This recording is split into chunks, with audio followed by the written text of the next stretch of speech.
I've been lying to you, and you guys should know the hard truth when it comes to fashion and building your wardrobe. In my last video, I said that I would speak on this subject, and the reason that I wanted to speak on this subject is because I watched a YouTube video from the fashion elitist, and then the penny just dropped, and it had me really thinking. I hadn't really been honest about myself, and I hadn't been honest to you guys about the way that I shop and the way that I build my wardrobe. I've talked about capsule wardrobes, but I don't even use them myself. I want people to shop minimally, but recent pickups and get ready with me's don't necessarily reflect that. The sad thing is, you might see an item that I'm wearing and might be tempted or influenced to pick it up. And I mean, that isn't really a surprise, although I still find it interesting, although obvious, that following usually equals to trust. You trust my opinion and the purchases that I make, so then you might want to go out and cop them in the end. As if it wasn't obvious already, I really enjoy buying clothes. I don't think I go over the top.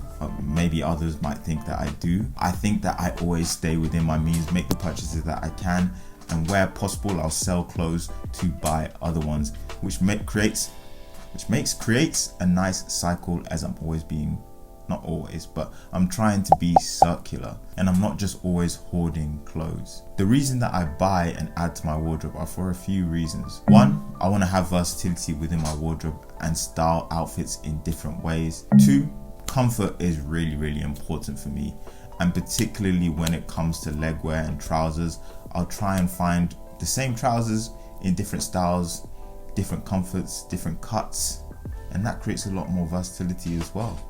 Comfort is key.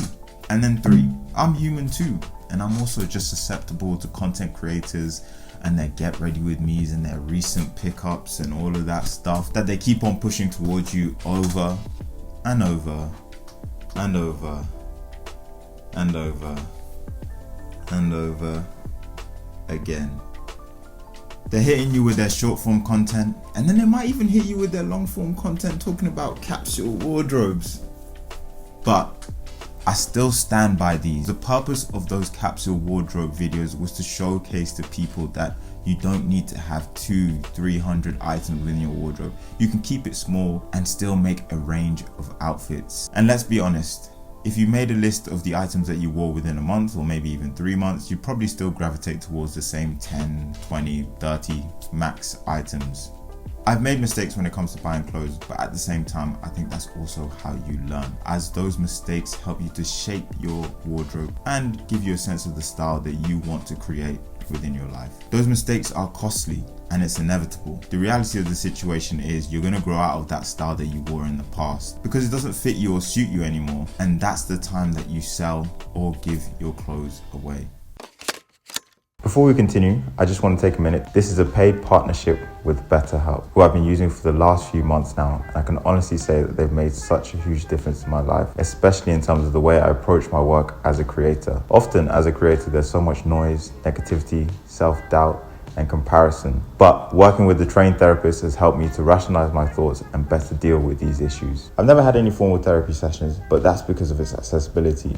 But I've always been a huge advocate for it because you can't deal with everything on your own.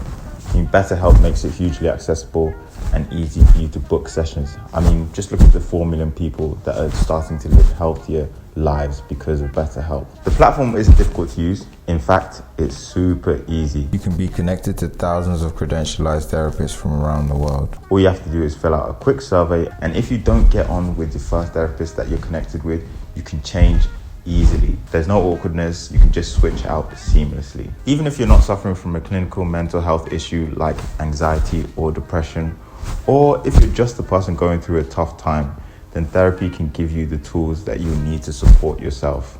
And if you'd like to give it a try, and I'd encourage you to do so, then you can use my link below, which is betterhelp.com/KobeOhene to get 10% off your first month. Thank you, BetterHelp. Over my time as a content creator and just being on social media, I've realized that we're a huge part of the problem. So much so that it's basically become like an epidemic. There are no barriers to entry. And I love that, otherwise I wouldn't be standing here in front of you making this video. But there comes a point where it becomes a bit too overwhelming and just damn annoying. These constant recent pickups, get ready with me, shoe collections, trousers collections, all of these collections that were just pushing down your throat. Like I said, huge problem? And what can we do to kind of rectify this situation?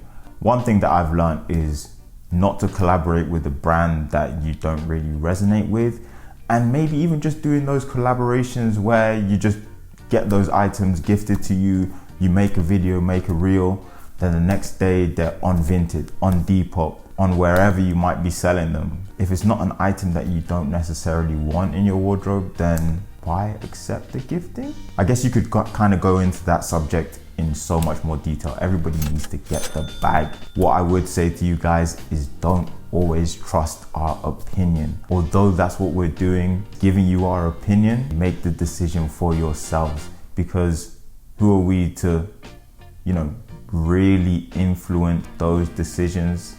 Because it can be annoying sometimes. You get recommended something, then it's not what you really thought it was gonna be. It took me a long time to learn that. What everyone is pushing isn't always the truth, and it doesn't necessarily mean that it's for me. Although I like it on that particular person, when I cop it, it might not work for me. It might not work like a skincare routine. It might not work for my skin. Like those pair of trousers, it might not really work for my shape. And I compare it to sitting in silence. It's awkward, it's uncomfortable. You wanna say something. You see an item that a content creator has posted about and talked about. You wanna pull the trigger. You wanna then start talking because you wanna fill that silence. In the same way you wanna cop that item because you think it's gonna fill a void in your wardrobe. But then after a short period of time, you realize that the silence is not too awkward and you can be comfortable with it. You realize that you don't necessarily need that item in your wardrobe to fill that void. You have enough items there that you can be happy with. Don't cop unnecessarily. Consume responsibly. I'll say it again. Don't trust everyone. Just make your own decisions, and obviously don't look at the camera whilst you're trying to pour hot water, but really assess what's in your wardrobe and differentiate between what a need is and what a want is. The reason that I wanted to make this video, and I'm not even sure if I've answered that question, the real reason is because firstly, call myself out for being a fake and just being a liar. Because I talk about capsule wardrobes, but then I don't even use them in my day-to-day. But I still think that they're a good way to start if you don't have a lot of disposable income. Nonetheless, it's still not authentic to what I do on a day-to-day basis and how I build my wardrobe. I do cop a lot of stuff, well, a lot in comparison to, I guess, the majority. And I also want to be authentic in terms of clothing items that I cop and the shops that I cop them from. Don't trust all of us. Be skeptical of content creators. And if you've survived however many months without that particular item in your wardrobe, then you can survive the other 6-7 months without that item in your wardrobe. You might not want to create a capsule wardrobe, and I know I don't want to create a capsule wardrobe, as I've said, but you are going to be creating a synergistic wardrobe where all the items marry together nicely to make the perfect wardrobe that fits in with your particular style. I still want to give you fashion inspiration and give you fashion advice, but I don't want to constantly be like, I pick this up, I pick this up, I pick this up, and keep shoveling stuff down your throat. And if I do, then be sure to call me out on it.